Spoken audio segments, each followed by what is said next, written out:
बिस्मिल्लाहिर्रहमानिर्रहीम।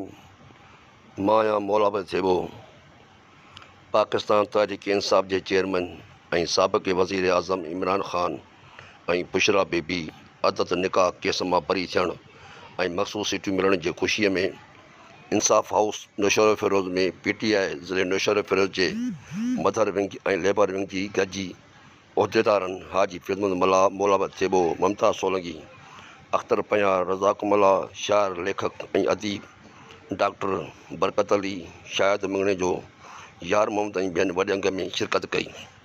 बैद में मिठाईअ सां कारकुननि हिक ॿिए जो मुंहुं मिठो करे मुबारकबाद पेश कई। उन मौक़े ते अॻुवाणनि ख़िताब में चयो त ख़ान साहब जे मथां दाख़िल केस सभु कूड़ा आहिनि।